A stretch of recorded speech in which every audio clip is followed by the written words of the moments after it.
আজ আপনাদের লাল শাক ভাজা করে দেখাচ্ছি। প্রথমে লাল শাকগুলো ভালো করে ধুয়ে কুচিয়ে নিতে হবে। তারপরে গরম কড়াইতে তেল দিতে হবে। তেল দিয়ে দিলাম রসুন বাটা। রসুন বাটা দিয়ে দিলাম গরম তেলে, দিয়ে দিলাম গোটা কয়েকটা কাঁচা লঙ্কা। সেটা আপনার পরিমাণ মতো আমি দেবেন। কাঁচা লঙ্কা দিলাম, দিয়ে একটু নাড়িয়ে নিলাম। নাড়িয়ে সেই কুচিয়ে রাখা, ভালো করে ধুয়ে রাখা লাল শাকগুলো দিয়ে দিলাম। দিয়ে একটু ভালো করে মিশিয়ে নিলাম মশলার সঙ্গে।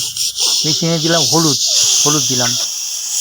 হলুদটা মিশিয়ে দিলাম। তারপর কি ছোটো ছোটো করে বেগুন কুচিয়ে হলুদ মাখিয়ে সেই কুচানো বেগুনগুলো দিয়ে দিলাম। দিয়ে ভালো করে মিশিয়ে নিলাম। সেই শাকের সঙ্গে মশলার সঙ্গে ভালো করে মিশিয়ে নিলাম। কিছুক্ষণ মেশানোর পর দিয়ে দিলাম পরিমাণ মতো নুন। সেই নুনটা দিয়ে আবার ভালো করে নাড়িয়ে সেইটার সঙ্গে ভালো করে মিশিয়ে নিলাম। এরকম নাড়াতে হতে হবে। এটা সবসময় না নাড়লে কড়াইতে লেগে যাবে। নাড়িয়ে কিছুক্ষণ নাড়িয়ে ভালো করে আপনারা ঢেকে দেবেন।